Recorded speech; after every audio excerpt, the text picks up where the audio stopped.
અત્યારે આપણે હરિદ્વારની અંદર એવી એક જગ્યાની હું તમને દર્શન કરાવું છું કે પરમ પૂજ્ય ભોજલરામ ભગત જે થઈ ગયા, એમના જે ખાસ શિષ્ય જે હતા એ રઘુવંશીઓના ઈષ્ટદેવ એ જલારામ બાપા કહેવાય, અને રઘુવંશીઓના બીજા ઈષ્ટદેવ એ અમારા પરમ પૂજ્ય ગુરુદેવ રણછોડદાસજી મહારાજ કહેવાય. તો આજે એવી જગ્યાનું એક હું તમને દર્શન કરાવી રહ્યો છું કે આ જગ્યામાં અમે હરિદ્વાર અમે ઉતર્યા અને એની અંદર અમારી જે દિવ્ય અનુભૂતિ થઈ કે આ આશ્રમ છે ને એ એક મંદિર છે. તો એની અંદર આ બ્રહ્મદેવ પરિવાર અત્યારે સેવા આપી રહ્યા છે, અને ખાસ કરીને ભટ્ટજી અને એમના અર્ધાંગીની ખૂબ તન મન અને ધનથી બાપાની જે રીતે સેવા હતી વીરબાઈમાં અને જલારામ બાપાની, ભલે એ અહીંયા એવા ભાવથી લોકોને આવકારે છે, એવા ભાવથી બાપાના સિદ્ધાંતોને અનુસરી અને આ જગ્યામાં એમની સેવા આપી રહ્યા છે. અત્યારે મારી સાથે એક શાસ્ત્રીજી પણ કુદરતી રીતે પધારી ચૂક્યા છે, તો શાસ્ત્રીજી પણ પોતાનો પરિચય આપશે. જી ગુરુદેવ. જય જલારામ, જય શ્રી કૃષ્ણ. મારું નામ અશોકભાઈ પંડ્યા છે, ભાગવત કથાકાર. વતન જુનાગઢ છે અને કર્મભૂમિ મુંબઈ છે. અહીંયા અમારી કથા છે, આવતા અધિક માસમાં તમે બધા આવ્યા છે. આ ભાઈશ્રીની ચેનલ દ્વારા જે પણ ભક્તજનો આ ચેનલ નિહાળે છે એ બધાને અમારા વતી ભાવભર્યું નિમંત્રણ છે. અધિક મહિનામાં આવો અને અધિકમાં અધિક પુણ્ય કમાવો એવી અમારી આપને આશા. ભૂદેવનો ખૂબ ખૂબ ચરણ સ્પર્શ સાથે વંદન. અને ખાસ કરીને આ જે યાત્રા અમારી હતી, થોડું તમને આશ્ચર્ય લાગશે કે આપણા સનાતન વૈદિક ધર્મની અંદર પંચમહાભૂતની અંદર જ્યારે દેહ વિલય થઈ જાય ત્યારે છેલ્લે એના અસ્થિ વધે છે, પણ અસ્થિ પણ કોઈ અગ્નિ બાળી નથી શકતો. અને ત્યારે એ અસ્થિનું જ્યારે ગંગાની અંદર વિસર્જન કરવામાં આવે અને એ અસ્થિ માત્ર 3 દિવસની અંદર એનું પૃથ્વી તત્વમાં રૂપાંતર થઈ જાય અને માટી તત્વ બની જાય છે.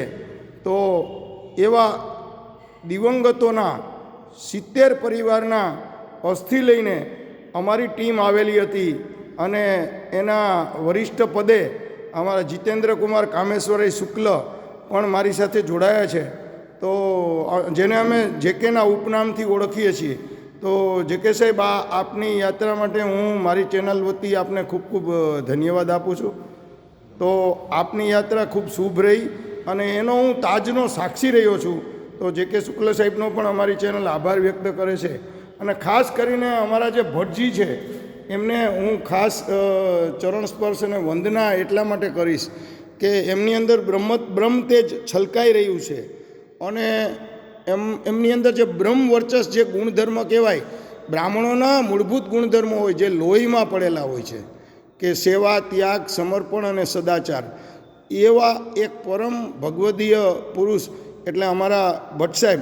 તો ભટ્ટ સાહેબ, તમારા તરફથી પણ અમને ખૂબ આદર સત્કાર, સાનિધ્ય, સામીપ્ય, સહકાર અને આપ દ્વારા જે અમને જે સેવા મળી એ બદલ પણ અમે આપનો આભાર વ્યક્ત કરીએ છીએ. તો ભટ્ટ સાહેબ, આપનું પૂરું નામ જણાવો, જેથી કરીને અમારા દર્શકો આવે તો તમને કદાચ ઓળખી પણ જાય એટલા માટે. પ્રભુ, મારું મૂળ વતન મહુવા છે અને હાલ કર્મભૂમિ હરિદ્વાર છે, અને મારું નામ ધીરજલાલ હરિશંકર ભટ્ટ છે.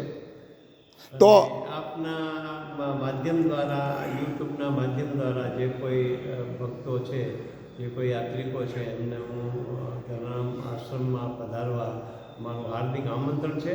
જલારામ બાપાની કઢી ખીચડીની પ્રસાદી તમે હરિદ્વારમાં ભલે ગમે ત્યાં ઉતરો, પરંતુ શક્ય હોય તો એકાદ વાર અમારા આશ્રમની મુલાકાત લેજો. જય જલારામ. અમારા મા જે છે ને એ કશું બોલશે નહીં, પણ માના દર્શન તમે લોકો કરી શકો. અમે તો વીરબાઈ માને ઓળખીએ તો અમને તો અહીંયા મા દેખાય છે. અને જેવું ધીરુભાઈ જેવું મહુવા બોલ્યા ને એટલે મને પરમ પૂજ્ય મોરારી બાપુ દેખાય, કારણ કે હું 1982થી બાપુનો અપ્રત્યક્ષ કે પ્રત્યક્ષ રીતે સીધું શિષ્યત્વ તો બાપુ કોઈને આપતા પણ નથી અને દીક્ષા પણ આપતા નથી. પણ અત્યારે કૈલાસ માનસરોવરના તમે દર્શન કરી રહ્યા છો આ ચિત્રમાં, અને આપણા હનુમાનજી જે છે એમનો રામ મંત્ર છે, અને અનેક રામકથાઓ કરી અનેક લોકો અમારા જેવા પામર લોકોને પામરમાંથી ઉત્તિષ્ઠ કરી પત્રકાર બનાવી દીધા, અમને પણ વંદનીય કરી દીધા. એવા પરમ પૂજ્ય મોરારી બાપુના ચરણોમાં પણ સાષ્ટાંગ દંડવત. તો અમારી ચેનલને આજે મોકો મળ્યો, અને ફરીથી અત્યારે હું આપણે રણછોડદાસજી મહારાજ પાસે લઈ જાઉં છું, અને ત્યાં અમારા ગુરુદેવના જે સિદ્ધાંતો હતા તે એવા હતા કે આંખમાં રોશની નથી એવા અનેક મોતિયાના ઓપરેશન પરમ પૂજ્ય રણછોડદાસજી મહારાજ દ્વારા કરવામાં આવે છે. અને રઘુવંશની પરંપરા રહી છે કે રઘુવંશી એ બ્રાહ્મણને હંમેશા પૂજ્ય અને સદ્ગુરુ ગણતા હોય છે. એ કોઈ દિવસ બ્રાહ્મણનો કોઈ પણ રૂપિયાનો પણ ઈચ્છા ના ધરાવે, અને બ્રાહ્મણો તો અમારા માટે પૂજનીય છે. તો એવા બધા અમારા જે બ્રાહ્મણ વરિષ્ઠ જે લોકો છે, તો અત્યારે રણછોડદાસજી મહારાજના પણ હું આપને દર્શન એટલા માટે કરાવું છું કે આ રણછોડદાસજી મહારાજ જે છે ને એમણે સેવા ધર્મ આપણને શીખવાડ્યો છે.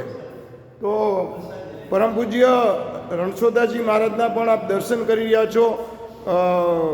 ગુરુદેવ તો હંમેશા એવું કહેતા હતા કે માનવ માત્રની તમે સેવા કરો, અને ગુરુદેવ તો બિલકુલ ગ્રહોની વાત ન કરતા, એમ કહેતા અષ્ટગ્રહો કે બીચ પ્રભુ એ નિશ્ચય સુન લો तात, નિષ્ઠા કી અતિ કમી ઓર ઇસ્કાઈ ઉત્પાદ. તો ગુરુદેવના અનેક સૂત્રો છે. અમારા રાજકોટની અંદર પણ ગુરુદેવનો આશ્રમ છે, અને પુષ્કરની અંદર પણ ગુરુદેવનો આશ્રમ છે. તો અમારા માટે બે પૂજનીય વ્યક્તિ છે, જલારામ બાપા અને પરમ પૂજ્ય રણછોડદાસજી મહારાજ. તો જે કે શુક્લ સાહેબ, આપની આ યાત્રા દરમિયાન આપને અમારો સહકાર કેવો લાગ્યો? અતિ સુંદર. એક જ માનવ કલ્યાણ, સૌના કલ્યાણમાં દેવાદિદેવ મહાદેવની કૃપાથી હું આ કાર્ય કરું છું. જી પ્રભુ. તો અત્યારે અમારી ટીમ જે છે એ અલવિદા થઈ રહી છે. મામા લલિતભાઈ સિસાંગિયા અને ઔદિત્ય ગુજરાતી 450ના ભટ્ટ સાહેબ એ પણ અમારી સાથે હતા, જાની સાહેબ પણ અમારી સાથે હતા, અને હર્ષાંગ નવલશંકર દવે. તો આ બ્રાહ્મણોની ટીમમાં અમારા જેવા એક વ્યક્તિને આ ખૂબ આનંદ મળ્યો. તો અમારી ચેનલ ઔદિત્ય ગુજરાતી 450 સમાજનું પણ ભાવપૂર્વક વંદના કરે છે. અને ભટ્ટ સાહેબ, આપણી યાત્રા બાબતે આપ અમને સંદેશ આપો. રાજુભાઈ ભાટ બોલો. હા બોલો. બહુ મજા આવી, બહુ સરસ, અને અસ્થિ વિસર્જનનો કાર્યક્રમ બહુ સરસ કર્યો. અમારી જ્ઞાતિ વતી સૌને પ્રણામ. જી, અત્યારે લલિતભાઈ સિસાંગિયા અવારનવાર આ યાત્રામાં જોડાયેલા રહે છે. તો લલિતભાઈ, તમે શું કહેશો? આ યાત્રામાં અમને ખૂબ જ મજા આવી, અને બહુ વિધિવત અમે આરતીઓ વિસર્જન કર્યું, અને પછી ઋષિકેશ સ્નાન કર્યું, અને નીલકંઠ મહાદેવ ગયા. પાછા જલારામ આશ્રમને બહુ સગવડતા સારી મળી, રહેવાની બહુ મજા આવે છે. અને આજે અમારી છેલ્લો દિવસ છે, એટલે બધી તૈયારી હાલે છે જવાની. તો જલારામ બાપાના ચરણોમાં સાષ્ટાંગ દંડવત કરી, અને ખાસ કરીને જ્યારે મારી સાથે મામા જોડાયેલા છે, મામાના બે પરિવારજનો હતા કે એમના પત્ની દિવંગત થઈ ગયા. તો એમના માટે, અને ખાસ કરીને એમના ભાણેજ જે છે, એટલે કે મામાના બેન, એટલે કે ભારતીબેન દવે, એમનો પણ સ્વર્ગવાસ છે. તો એમના પણ અસ્થિ હતા. એટલે મામા માટે તો બે આઘાતની ઘડી હતી. પણ 77 વર્ષની ઉંમરે મામાએ પણ આ અમારી અસ્થિ વિસર્જન યાત્રામાં સાથ આપ્યો. એ બદલ મામા તમારો પણ હું આભાર વ્યક્ત કરું છું. અને હર્ષાંગભાઈ, આપ પણ જલારામ બાપાના સાનિધ્યમાં બેઠા છો, તો અમને કંઈક સંદેશ આપો. હા, અત્યારે અમે લોકો અસ્થિ વિસર્જન માટે અહીંયા આગળ હરિદ્વાર વધારેલા છે. હા હા હા, બોલો બોલો. અત્યારે અસ્થિ વિસર્જન માટે અમે લોકો પધારેલા છીએ, અને અહીંયા જલારામ ગેસ્ટ હાઉસમાં, જલારામ મંદિરના ટ્રસ્ટમાં અમે ઉતરેલા છીએ. એમાં તમને કેવો આનંદ આવ્યો? અમને આ જગ્યાએ એટલો બધો આનંદ આવ્યો કે જાણે કેમ ઘરમાં રહેતા એવું લાગે. જી આભાર હર્ષાંગભાઈ. તો અમારી બિગ મોદી ટીવી ચેનલ ફરીથી આભાર વ્યક્ત કરે છે. તો આ સંસ્થાનો અને વીરપુર ધામ સંચાલિત જે સંસ્થા છે તેમાં અમારા શુકલજી પણ રહી ગયા હતા. તો બ્રહ્મદેવના પરિવારની અંદર પણ અમને બધા લોકોનો જાનીભાઈ, શુકલભાઈ, મામા તો બ્રહ્મદેવ જ છે. આ બધા બ્રહ્મદેવો અને બધા બ્રહ્મદેવોની વચ્ચે અમારી ચેનલને આ મોકો મળ્યો એ બદલ હું તમારો સર્વેનો આભાર વ્યક્ત કરું. જય જલારામ, જય જલારામ, જય જલારામ, જય જલારામ. તો જય જલારામ, જય જલારામ, જય જલારામ, જય જલારામ, જય જલારામ, જય જલારામ,